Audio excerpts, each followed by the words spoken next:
39절에서 52절까지 말씀.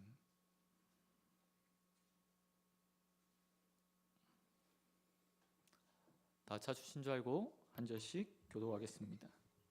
주의 율법을 따라 모든 일을 마치고 갈릴리로 돌아가 본 동네 나사렛에 이르니라. 아기가 자라며 강하여지고 지혜가 충만하며 하나님의 은혜가 그의 위에 있더라. 그의 부모가 해마다 유월절이 되면 예루살렘으로 가더니 예수께서 12살 되었을 때에 그들이 이 절기의 관례를 따라 올라갔다가 그날을 마치고 돌아갈 때에 아이 예수는 예루살렘에 머무셨더라.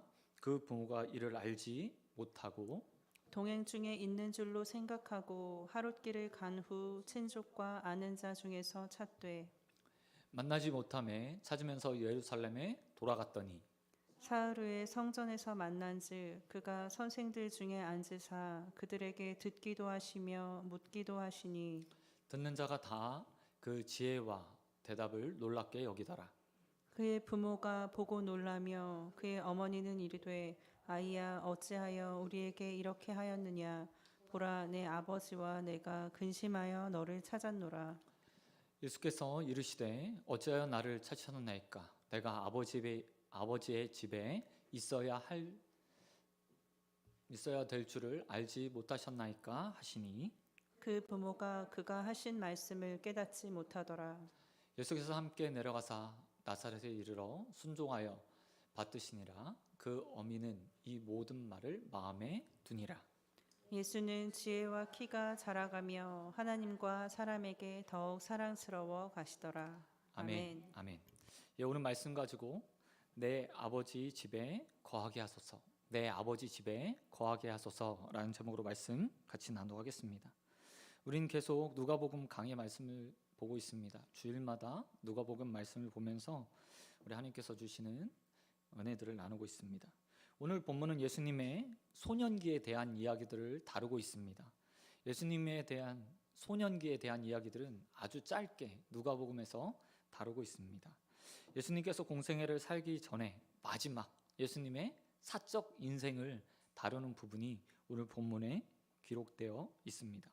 그리고 이 사적인 예수님의 12살 무렵의 삶을 통해서 예수님께서 앞으로 어떤 사역을 하게 되고 또 그 공생애를 준비하시는 과정을 어떻게 겪으셨는지에 대해서 우리는 유추해 볼 수 있습니다.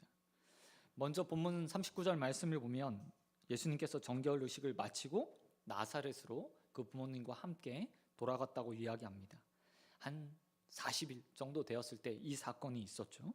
아마도 이때 헤롯의 칼날을 피해서 이후에 아마 애굽으로 잠시 도망쳤다가 다시 예루살렘으로 오게 되는 사건도 이 사이 가운데 있었던 것으로 생각이 됩니다. 헤롯 왕이 동방 박사들에게 당부를 했죠. 예수님을 만나게 되면, 새로운 왕이 탄생하는 걸 알게 되면 그것을 나에게 알려줘라, 돌아가는 길에 반드시 알려줘라 라고 했습니다. 하지만 동방 박사들은 천사의 말을 따라서 헤롯에게 가지 않고 자신의 고향으로 바로 돌아가 버렸어요. 나중에 그 사실을 알게 된 헤롯 왕이 2살 이하, 동방 박사가 처음 출발했던 날을 다 계산해서 2살 이하의 아이들을 다 죽이라고 명령하게 됩니다. 이때 아마 예수님께서도 나사렛에 잠시 갔다가 천사의 예언을 통해서 애굽으로 피신하다가 다시 돌아오는 사건이 있었을 겁니다. 그리고 나서 시간이 훌쩍 지나서 예수님께서 12살이 되었을 때 오늘 본문 말씀이 시작되게 됩니다. 40절에 보면 누가는 예수님께서 유아기와 유년기를 어떻게 보내셨는지 아주 간략하게 우리에게 전달해 주고 있습니다. 예수님의 모습을 보면 자라며 강하여지고 지혜가 충만하며 하나님의 은혜가 그 위에 있었다 라는 말로 예수님의 12년 인생, 지금까지 살아온 12년 인생을 요약해 주고 있습니다. 뭐 했다고요? 자랐다, 강하여졌다 라고 말씀하고 계신다는 겁니다. 이 모습을 보면 마치 요한의 모습과 별반 차이가 없는 것처럼 보입니다. 누가복음 1장 80절에 보면 요한에 대해서 누가는 이렇게 말하고 있습니다. 자라며 심령이 강하여졌더라. 이게 요한의 자라는 모습이었어요. 근데 이건 너무나 당연한 거죠. 인생으로 태어나서, 사람으로 태어나서 아기가 엄마 젖을 먹고 이유식을 하고 성장을 하며 어느 날 순간에 기게 되고 걷게 되고 뛰게 되는 상황이 놓이게 되는 것, 자라나는 것은요 당연한 거예요. 이게 당연한 것을 하지 못하면 어떻게 됩니까? 결국 사람도 도태되거나 아니면 죽게 되는 상황에 놓이게 되죠. 예수님도 하나님의 아들로서 이 땅에 오셨고 인간의 몸을 입으셨지만 어느 날 갑자기 그냥 푹 성인이 된 것이 아니라 사람으로 오셨기 때문에 인생의 그 걸음을 그대로 사셨다는 사실들을 우리에게 보여주고 있는 거죠. 자라고 강하여졌다라는 말로 그 모든 것들을 대변해주고 있다는 겁니다. 그러나 요한의 모습, 예수님의 모습에서 차이가 나타나게 되는 것을 볼 수 있습니다. 누가는 그 첫 번째 차이를 이렇게 말하고 있습니다. 예수님은 어려서부터, 태어났을 때부터 지혜가 충만했다. 지혜가 충만했다라고 말합니다.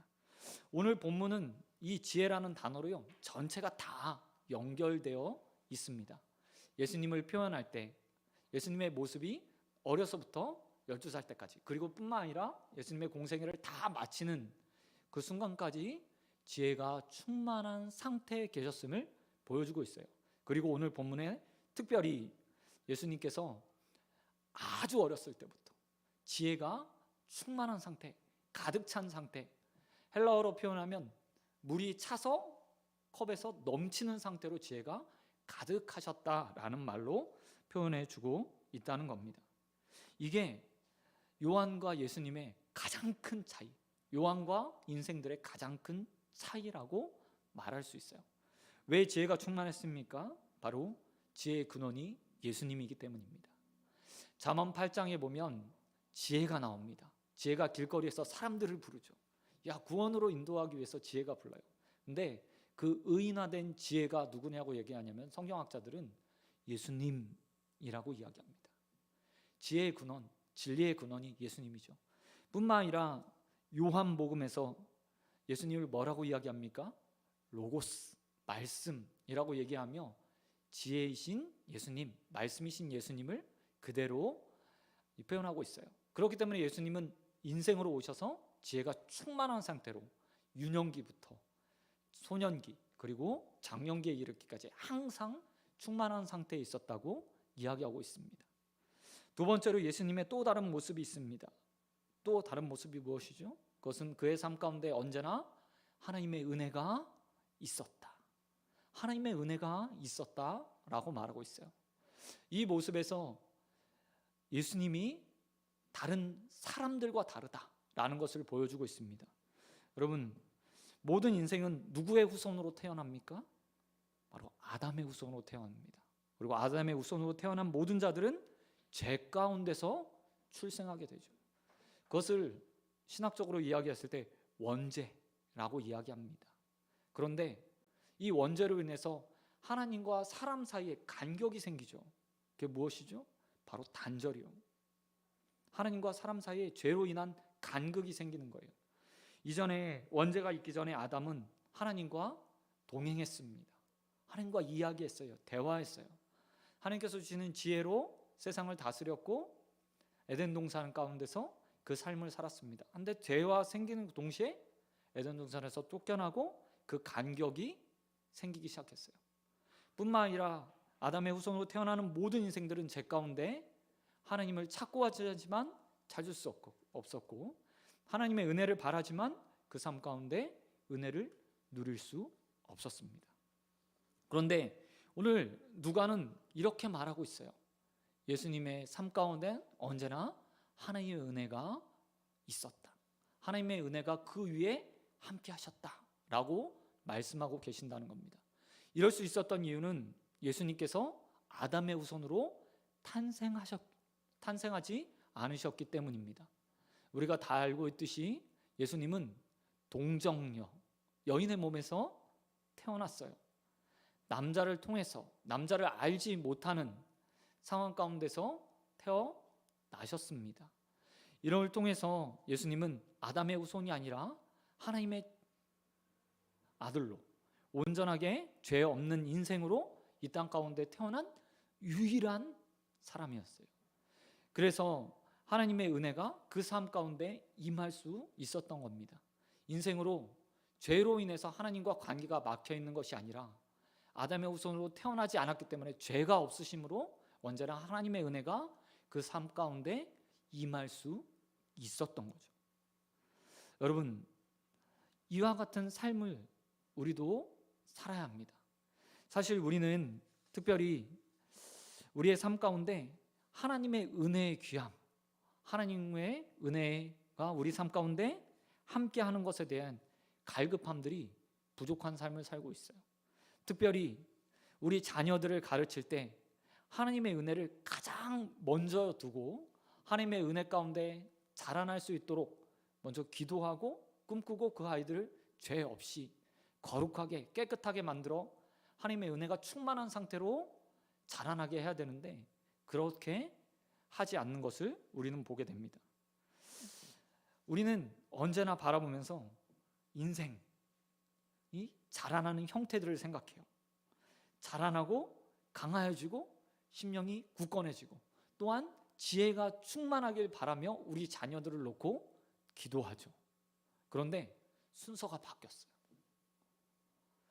자라나고 강하여지고 지혜가 충만한 것 너무나 중요합니다. 우리 아이들, 저도 아이들을 키우지만 아이들이 좀 평균 키보다 조금 작아요. 그래서 고민이 있죠.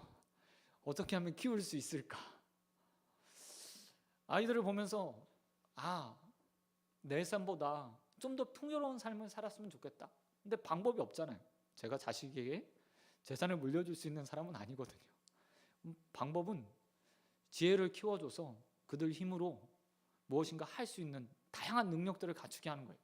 나 없는 살림에 학원도 보내고 뭐도 합니다. 그런데 정작 가장 중요한 것, 하나님의 은혜가 그 가운데 있어서 하나님과 동행하고 영적 성장을 바라며 자라나게 하는 것, 그것에 대해서는 정말 육신이 강하여지고 지혜가 충만해지는 것만큼 관심을 갖고 있는가? 생각해 보면 목사인 저도 그게 참 어려운 일이고 힘든 일인 것 같아요. 사실 우리 아이가 영어도 배우고 수학도 배우고 학원을 다닙니다. 저녁 늦게 오기도 해요. 하지만 제가 그런 아이에게 이제 영적인 것도 채워야 되니 오늘 성경 봐야지, 성경책 꺼내 라고 말하기가 쉽지 않죠. 왜요? 피곤한 아이의 눈을 제가 보고 있거든요. 아이가 얼마나 바쁘게 생활하는지 알고 있어요. 근데 생각해 보면 우리의 인생에 가장 필요한 게 뭐죠? 하나님의 은혜예요. 하나님이 그 삶 가운데 함께 하시고 하나님이 그 위에 함께 하셔서 동행해 주는 것만큼 인생에 필요한 것이 없어요. 그런 면에서 예수님의 자라는 모습을 보면서 우리는 예수님이 그랬던 것처럼 하나님의 은혜 가운데 항상 은혜가 그 위에 있어서 하나님과 동행했던 것처럼 은혜 가운데 살아가는 것처럼 우리 자녀들도 특별히 우리 다음 세대들도 하나님의 은혜 가운데 거할 수 있도록 내가 기도해주고 하나님 말씀을 가르쳐주고 그 인생을 이끌어 주어야겠구나 라고 생각하고 또 기도하고 가르쳐야 합니다. 여러분, 호세아서 6장 3절 말씀에 보면 호세아가 이렇게 기록하고 있어요. 그러므로 우리가 여호와를 알자, 힘써 알자. 그의 나타나심을 새벽빛같이 여김이 없나니 비와 같이 땅을 적시시는 늦은 비와 같이 우리에게 임하시리라 하시니라. 힘써 알고 찾으면 하나님이 우리 가운데 임하실 것이다 라고 말하고 있어요. 그와 마찬가지로 우리의 삶 가운데 특별히 어떻게 보면 우리는 잘할 만큼 잘했잖아요. 신앙생활 할 만큼 했어요. 어느 정도 문제 앞에서 나약한 모습도 있지만 어느 정도 내 신앙을 붙들고 살아가는 그런 믿음의 사람들이 조금, 아주 조금 됐어요. 하지만 자녀들은 다르죠. 어려서부터 잘 키우고 양육하고 하나님 안에 거할 수 있도록 우리 기성세대들이 아이들을 하나님 말씀으로 붙들고 지혜 안에 거할 수 있도록 늘 기도의 후원자로 함께 주어야 합니다. 사랑하는 성도 여러분, 우리 자녀들을 보면서 예수님처럼 자라갈 수 있도록 여러분 기도해 주시고 가정에서 키워 주시기 바랍니다.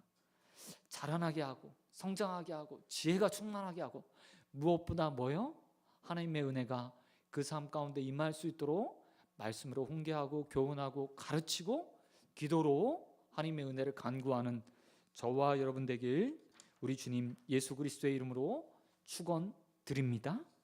그런가 하면 두 번째로 오늘 본문 42절에서 이렇게 성장한 예수님께서 12살이 되었을 때 유월절에 성전에 방문하는 사건이 있었다고 기록하고 있습니다.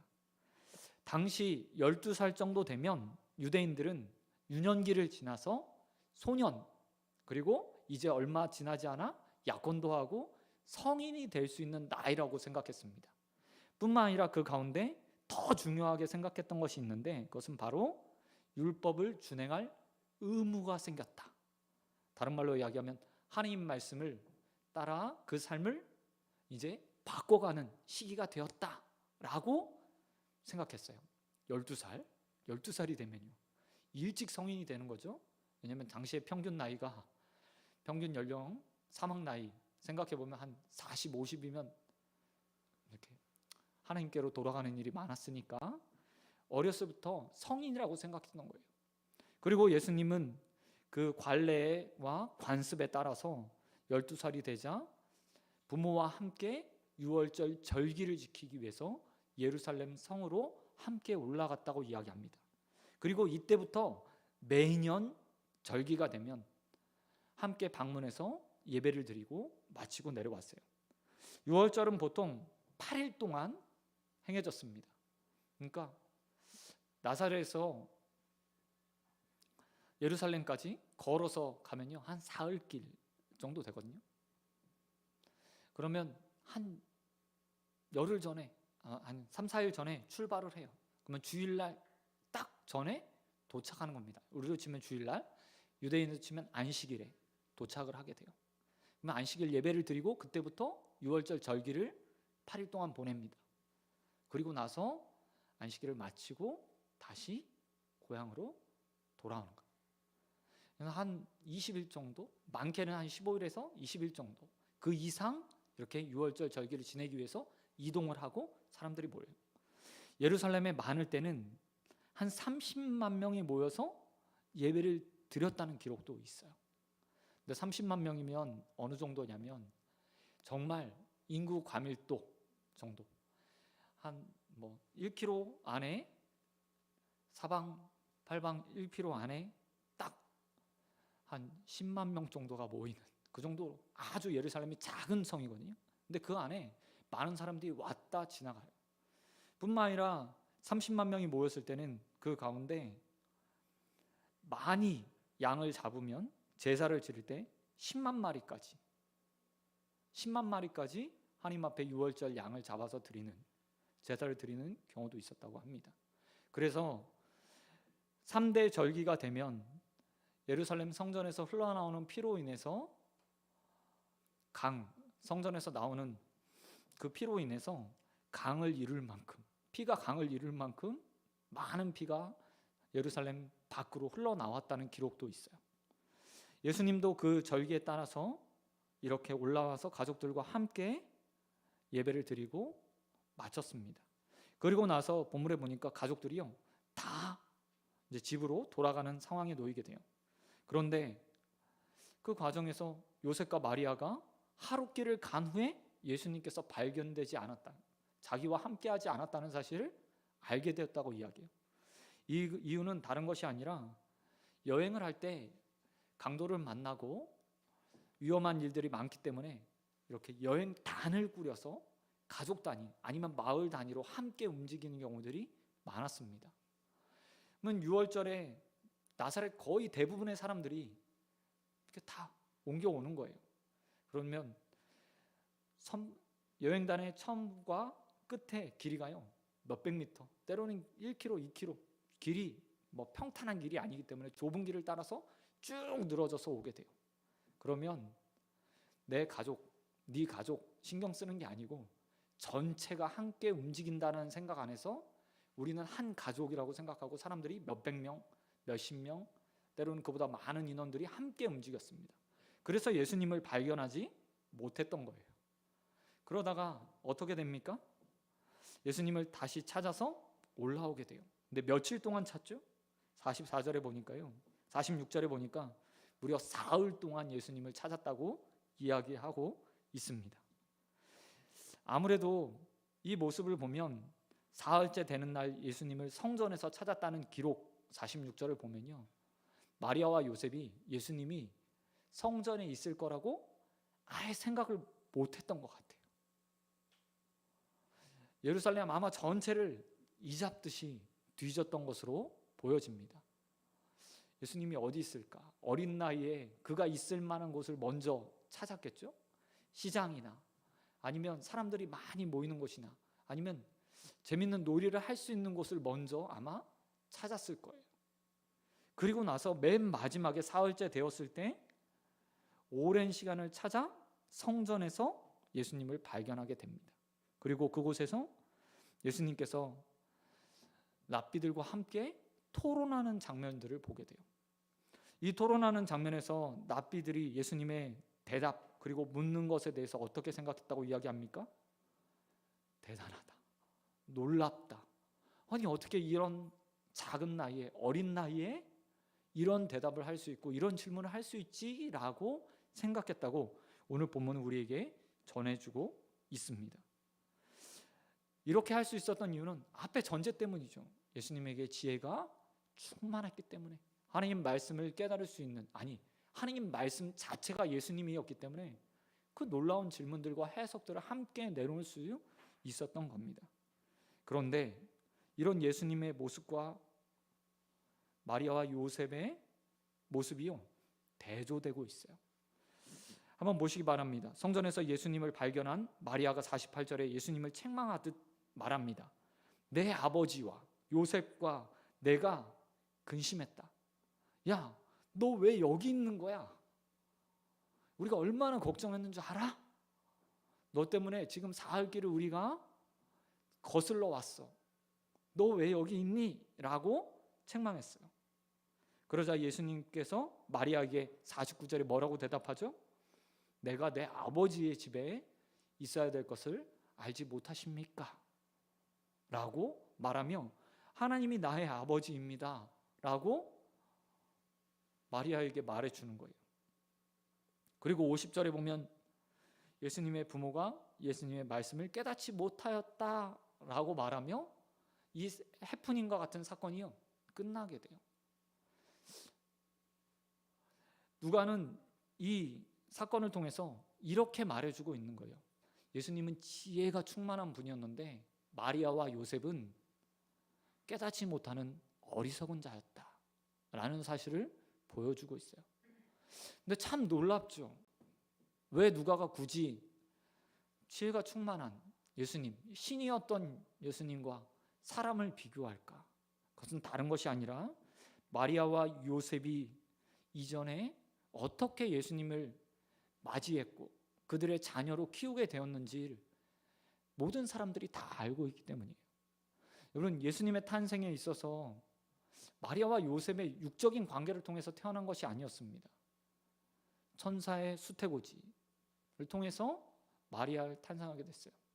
이 과정에서 누가복음에서는 요셉에게 나타난 천사에 대해서 기록하고 있지 않지만 마태복음에서는 분명히 요셉에게도 천사가 나타나서 마리아가 임신했으니 그를 아내로 맞이해라 라고 명령이 기록되어 있어요. 다른 말로 이야기하면 예수님이 결코 평범하지 않다라는 사실들을 마리아도 알았고 요셉도 알았다는 겁니다. 뿐만 아니라 마리아가 예수님의 이름을 예수라고 짓잖아요. 그 이름의 뜻이 뭐죠? 자기 백성을 저희 죄에서 구원할 자, 메시아, 그리스도라는 이름을 가졌다는 사실도 마리아가 알았고 요셉도 알았어요. 12살이 될 때까지 마리아와 요셉이 예수야! 라고 얼마나 많이 불렀겠어요. 그리고 그들은 분명히 그들의 이름을, 예수님의 이름의 뜻을 알고 불렀다는 거예요. 그럼에도 불구하고 마리아와 요셉은 지금 12년 동안 키워온 그 예수님을 자신의 자녀라고 생각하고 있다는 거예요. 메시아로 인식하지 못한 채 그저 어린 나의 자녀 예수라고 생각하며 그를 부르고 있다는 거죠. 그리고 그 모습을 통해서 지혜 없는 마리아와 요셉, 그리고 성전에서 자신의 정체성을 알고 하나님을 아버지라 부르고 앞으로 그리스도로, 메시아로, 자기 백성을 저희 죄에서 구원할 예수로 인생을 살게 될 예수님이 어떤 분이신가를 극명하게 대조시켜 보여주고 있다는 겁니다. 그런데 이 모습 가운데서 우리는 우리의 모습 또한 발견하게 돼요. 우리는 성경을 통해서 예수님이 누구신지 알고 있습니다. 그리고 예수님이 우리의 인생 가운데 무엇을 주실 분인지 잘 알고 있습니다. 하지만 정말 예수님을 우리가 그렇게 생각하면서 예수님을 믿고 따르고 섬기고 있을까요? 아니요, 그렇지 않아요. 저는 단언컨대 그렇지 않다고 생각합니다. 왜냐하면 우리에겐 늘 우리 주님 예수 그리스도에 대한 불만족이 있거든요. 예수님의 이름에서 가장 중요하듯이 예수님은 우리를 죄에서 구원할 자입니다. 그리고 하나님 백성 삼아 주실 분이에요. 그런데 우리가 이미 받은 구원에 감사하며 사는 것보다 우리의 삶에 없는 것을 인한 불만족으로 살아가는 경우는 태반이잖아요. 우리 기도 제목에 우리가 하나님 앞에 기도할 때 감사합니다 라는 기도가 많은 거예요. 아니면 불만족으로 인해서 이거 채워주십시오, 저거 채워주십시오, 이것도 해주십시오 라고 말하며 기도하는 것이 많은 거예요. 후자죠. 당연히 후자죠. 당연히 후자인 거예요. 사실 우리는 예수를 믿음으로 이 세상 어떤 사람들도 가릴 수 없는, 아니 세상에 믿지 않는 자들이 가질 수 없는 구원이라는 가장 큰 기쁨과 상급을 이미 받았어요. 그러면 당연히 기뻐하고 즐거워하고 감사하며 살아야 되는데 그렇지 않다는 거죠. 예수님이 우리의 구원을 위해서 오셨다는 것을 알고 있음에도 불구하고 우리는 주님이, 하나님이 예수 그리스도께서 세상의 다른 신처럼 우리의 필요를 채워주시는 분이나 우리의 기도를 들어주시는 분이나 아니면 나의 병을 낫게 해주시는 분이 되었으면 좋겠다 라고 생각하는 어리석은 자처럼 행동한다는 거예요. 여러분, 지난 한 주간의 삶을 돌아보시기 바랍니다. 구원의 기쁨과 감격을 가지고 나를 죄에서 구원해 주셔서 하나님 자녀 삼아 주신 그 주님의 십자가를 생각하면서 감사로 사셨습니까? 아니면 삶의 불만족으로 인해서 주님 앞에 제발 이것 좀 해결해 주십시오라고 기도하며 사셨습니까? 아무리 신앙생활을 오래 해도요, 인생은 요셉과 마리아처럼 예수님을 키웠던 그들도 지혜 없었듯이 우리 역시도 지혜 없이 살 수밖에 없어요. 그 사실을 우리에게 보여주면서 오늘 주님께서, 하나님께서 이렇게 말씀하시는 거예요. 네 어리석은 인생을 좀 깨닫고 돌아보는 시간이 되거라. 그리고 삶을 돌이켜 감사하는 인생이 되라고 오늘 말씀하고 계신다는 겁니다.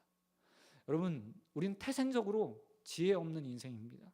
그러나 말씀을 통해서 주님께서 교훈하시고 훈계하시고 가르쳐 주셔서 매일매일 하나님의 온전한 사람이 될 수 있도록 바꿔가시고 만들어가고 계세요. 그 사실들을 깨닫고 우리의 지혜 없음을 주님 앞에 고백하며 주님으로부터 새로운 지혜가, 말씀을 깨닫는 역사가, 말씀을 들을 때마다 내 삶에 적용하는 은혜가 있게 해달라고 기도하시는 저와 여러분 되길 우리 주님 예수 그리스도의 이름으로 축원드립니다. 그런가 하면 마지막으로 우리는 예수님의 또 다른 모습을 본문에서 발견할 수 있습니다. 본문 52절 말씀 보시기 바랍니다. 52절은 이렇게 말하고 있습니다. 앞에서 예수님의 모습, 그리고 뒤에서 이제 소년기부터 공생의 사시기까지 예수님께서 어떤 모습으로 사셨는지 52절 기록하고 있어요. 52절은 이렇게 말합니다. 예수님은 지혜와 키가 자라며 하나님과 사람에게 더욱 사랑스러워 가시니라. 앞에는 자라고 성장했다, 지혜가 충만했다, 하나님의 은혜가 있었다 라고 말하는데 후반부에는 어떻게 얘기해요? 지혜와 키가 계속 자라났다. 이미 충만한 지혜가 더 자라났다는 거예요. 뿐만 아니라 인생으로서 갖춰야 될 지식, 지혜가 더 자라나고 있었다. 육체가 성장하는 만큼 자라났다라고 이야기합니다. 근데 이거보다 더 중요한 거, 육체적 성장, 지혜의 자랑보다 더 중요한 게 있었는데 그게 뭐냐면 바로 하나님과 사람으로부터 사랑받을 만한 자가 되었다라는 겁니다. 사랑받는 사람이 되었대요. 이 모습을 보면서요, 그럼 어떻게 예수님께서 사랑받을 수 있었을까? 하나님 앞에 사랑받는 건 당연하죠. 하나님의 사람이었고 하나님의 자녀였고 죄가 없으신 분이니까 하나님께 사랑받는 건 너무나 당연해요. 근데 사람에게도 사랑받았대요. 특별히 누구에게 사랑받았을까? 당연히 부모에게였죠. 근데 왜 부모에게 사랑받았는가에 대해서 우리는 유추해 볼 수 있어요. 본문 51절 말씀 보시기 바랍니다. 51절에서 예수님께서 부모를 어떻게 대했는지 이야기하고 있어요. 51절에 이렇게 말합니다. 예수께서 함께 내려가사 나사렛에 이르러 순종하여 받드시더라. 순종하여 받드시더라 라고 말하고 있다는 겁니다. 여러분, 바로 앞에서 마리아가 너희 아빠와 내가 걱정했잖아 라고 말할 때 예수님 뭐라고 얘기했다고요? 내가 하나님 아버지 집에, 내 아버지 집에 거하는 게 당연하죠 라고 말했어요. 그리고 지혜 없는 부모와 예수님이 분명하게 차이가 난다고 보여드렸죠. 근데 그 다음 구절에 뭐라고 얘기하냐면 그런 지혜 없는 부모를 향해서 예수님께서 순종하고 받들어 모셨다 라고 말하고 있다는 거예요.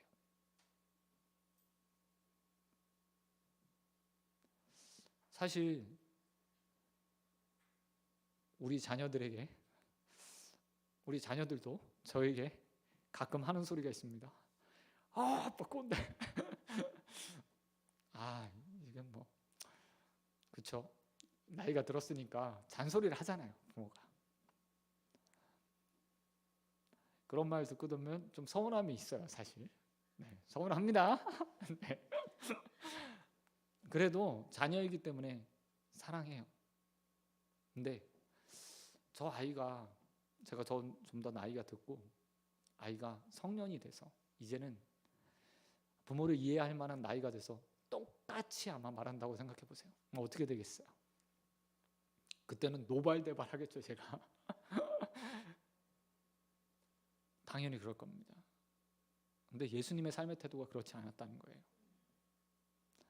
예수님은 내 부모가 못났던, 지혜가 없는 자든 그냥 육신만 빌려서 태어난, 그리고 나의 성장을 도울 만한, 내가 성인 될 때까지, 공생에 살 때까지 그냥 나는 그 안전한 보호 안에서 살 뿐이야 라고 말하면서 그 보호만 필요해 라고 생각하는 분이 아니었다고 이야기하고 있어요. 분명히 예수님보다 마리아와 요셉은 하나님의 뜻을 알 수 없고 깨달을 수 없어요.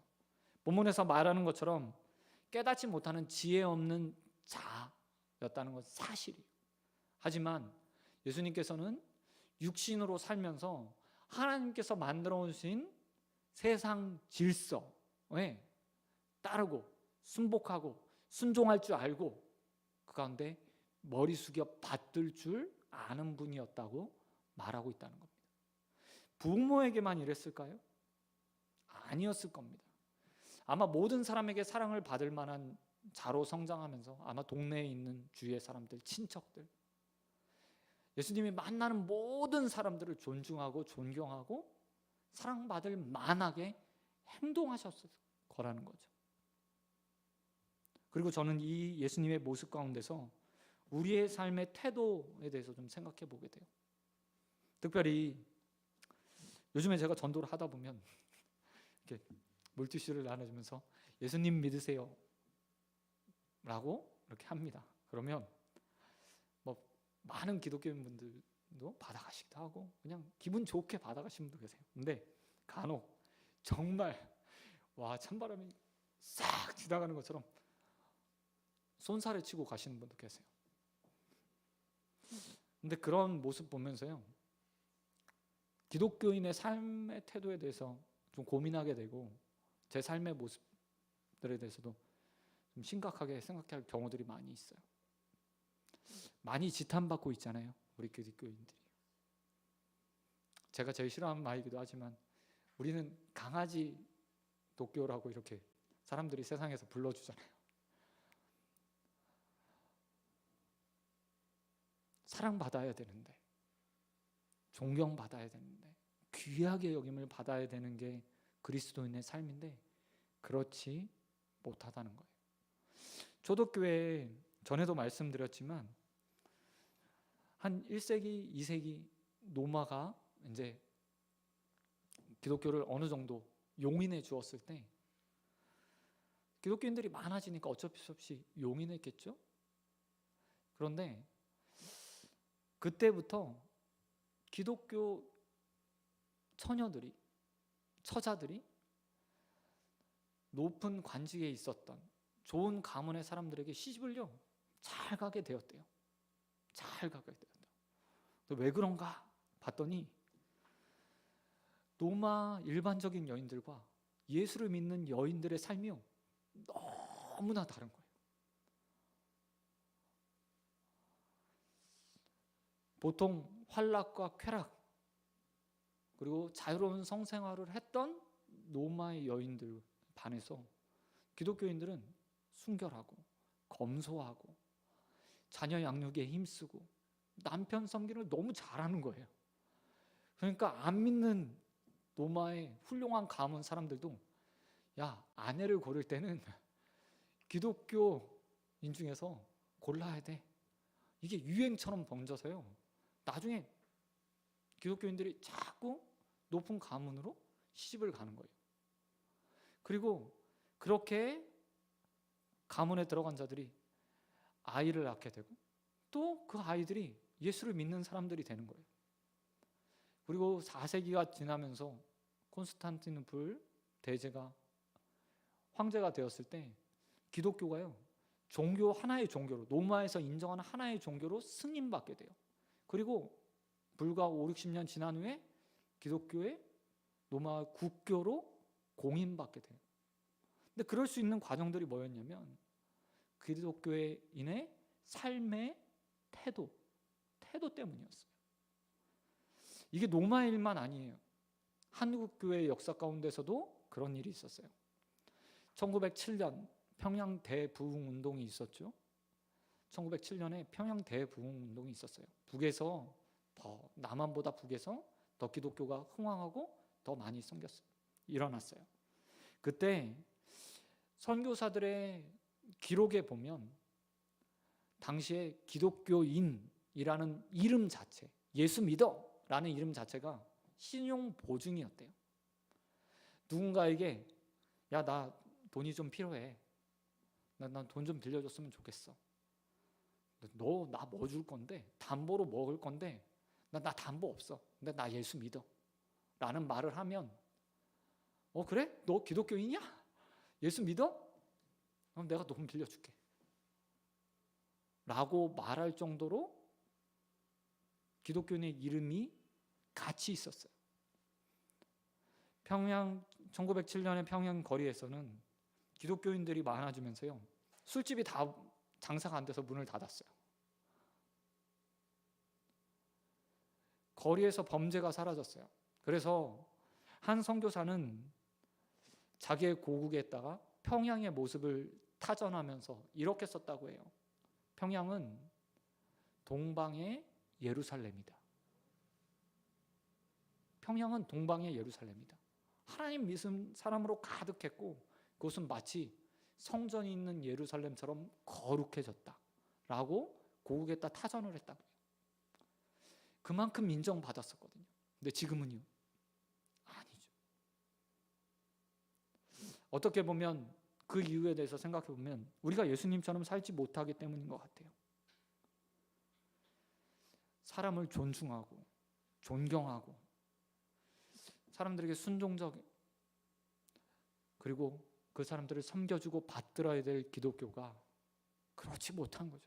예수를 닮아야 되는 우리의 인생의 모습들이 그렇지 못한 거예요. 그래서 존경받는 인생이 아니라 사랑받는 인생이 아니라 손가락질 받는 인생으로 바뀌어버린 거죠. 당장 우리의 삶이요, 우리의 환경이 기독교에 대한 인식이 바뀔 거라고 생각하지 않아요. 하지만 전 소원하고 또 기도하고 우리의 삶을 우리가 바꾸어 나갈 때 또 다시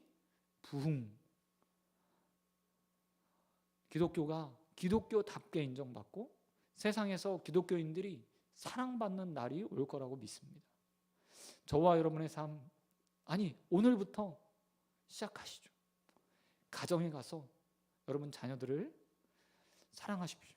존경하십시오. 존중하십시오. 여러분 남편을 존중하십시오. 여러분 부모들을 존중하십시오. 함께 사는 사람, 내 이웃들을 존중하시고 받들어 주십시오. 그러면 예수 닮은 모습으로 인해서 여러분 역시도 사랑받고 존중받게 될 것이라 믿습니다. 말씀 맺도록 하겠습니다. 여러분, 예수님은 하나님의 은혜 가운데서 영적 성장을 이루어 가셨습니다. 우리 자녀들도 우리도 그렇게 영적으로 늘 성장해 갔으면 좋겠습니다. 또한 우리의 삶이 좀 예수 닮아서 변해가서 사랑받는 인생이 되었으면 좋겠어요. 여러분, 황금률 있죠? 대접받고자 하는 대로 너희도 대접하라. 이게 황금률이에요. 성경의 황금률, 세상의 황금률이기도 하죠. 우리 사랑받고 싶습니까? 존중하십시오. 존경하십시오. 받으십시오.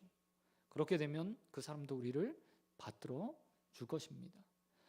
그 성경의 말씀들이 참임을 믿고 우리의 삶을 바꿔가고 또 그런 우리의 삶을 통해서 우리 기독교가, 우리 예수님이, 우리 하나님이 세상 가운데서 존경받고 영광받은 인생으로 되어지길, 그리고 우리가 그런 일에 쓰임받게 되길 우리 주님 예수 그리스도의 이름으로 축원드립니다. 여러분, 야고보서 4장 8절에 이렇게 기록하고 있습니다. 하나님을 가까이 하라. 그리하면 너희를 가까이 하시리라. 이러기 위해서 우리가 먼저 해야 될 것은 주님의 집을 찾는 거예요. 예수님도 말씀하셨죠. 내가 하나님의 집에 있어야 되는 게 당연해요. 거기서부터 출발하는 겁니다. 거기서부터 삶의 태도들이 바뀌고 다 생기는 거예요. 저와 여러분이 이 말씀에 순종하여서 주님을 더욱더 찾고 가까이 하게 되길 우리 주님 예수 그리스도의 이름으로 축원드립니다. 이 시간 찬양하고 우리 잠시 함께 기도하는 시간 가졌으면 좋겠습니다.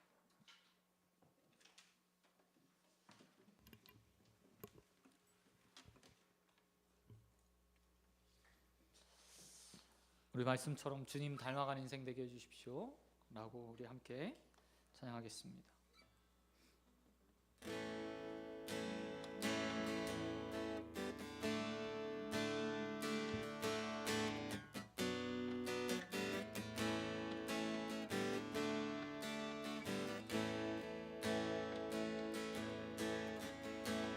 내 삶의 소망,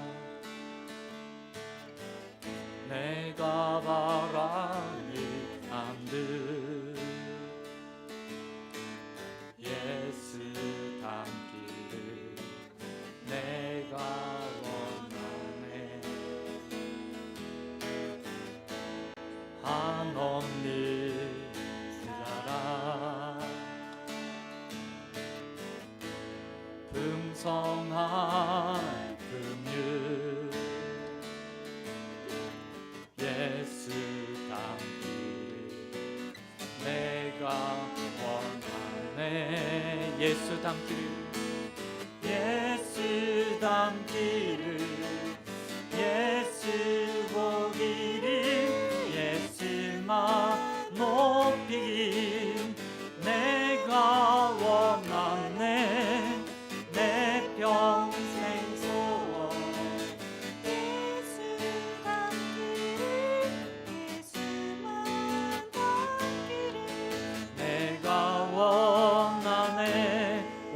인도하시고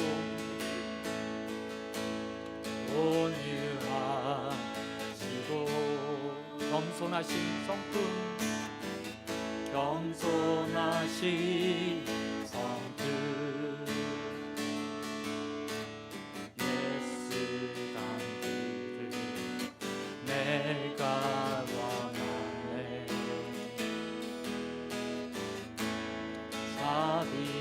자비하시고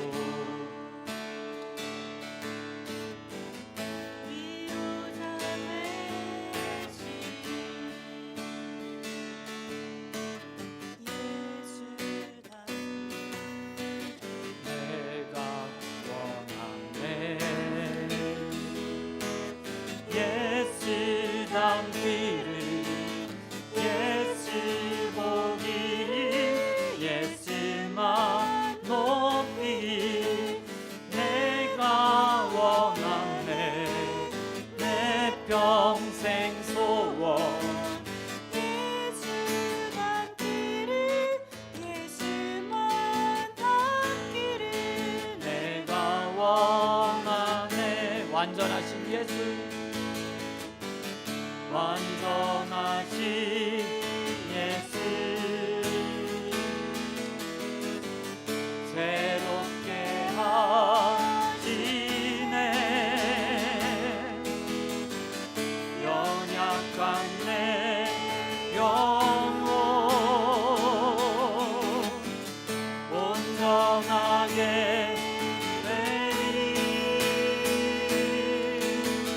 예수 담기를 예수 보기를 예수만 높이 내가 원하네 내 평생 소원 예수 닮기를 예수만 닮기를 내가 원하네.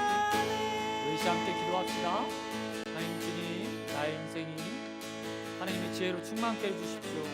하나님의 동행하심을 맛보게 해달라고 또한 예수를 닮은 인생으로 무사람들에게 사랑받는 인생 되게 해달라고 나의 삶이 변해 그리스도의 향기로 편지로 살아가는 인생 되게 해달라고 우리 함께 기도하겠습니다.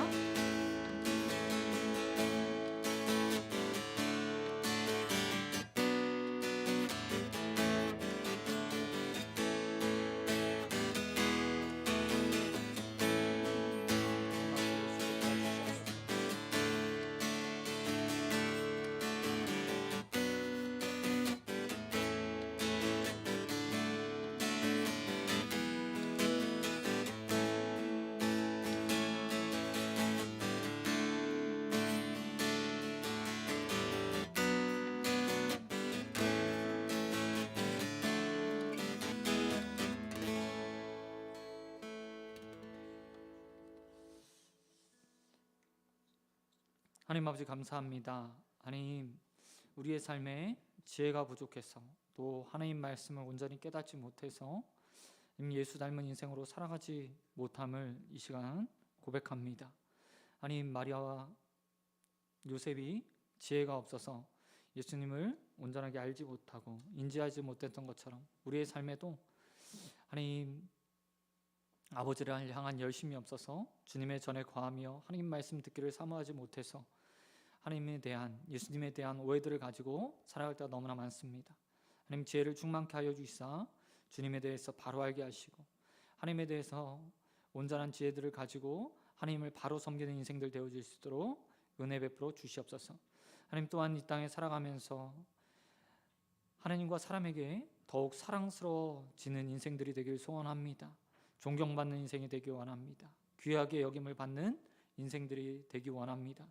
아버지 그러기 위해서 예수 닮기 원하오니 우리의 삶 가운데 부족한 것들이 있다면 이 시간 변화시켜 주시옵시고 또 깨닫지 못한 것들이 있다면 깨닫게 하여 주시사 그 가운데 예수 닮아가는 인생들로 변화될 수 있도록 은혜 베풀어 주시옵소서. 하나님 또한 특별히 우리 다음 세대들을 위해서 기도합니다. 하나님 그 육신이 자라고 지혜가 자라는 것처럼 하나님 은혜가 그 삶 가운데 풍성케 되길 소원합니다. 하나님께서 한 사람 한 사람 붙들어 주시옵시고 충만케 하여 주시사 언제나 하나님께서 주시는 은혜 가운데 거하는 우리 다음 세대들 되어주시도록 은혜 베풀어 주시옵소서. 이제는 우리 주 예수 그리스도의 은혜와 한량없는 하나님의 사랑과 성령의 교통하심이 예수 그리스도를 닮기 원하며 이 땅 가운데서 그리스도의 향기로 편지로 살기 원하는 우리 소원교회 성도들과 또 공예배로 하나님 앞에 나와 예배드리는 모든 자들 위해 영원토록 함께 있을지어다. 아멘. 예, 감사합니다. 예배 마쳤습니다.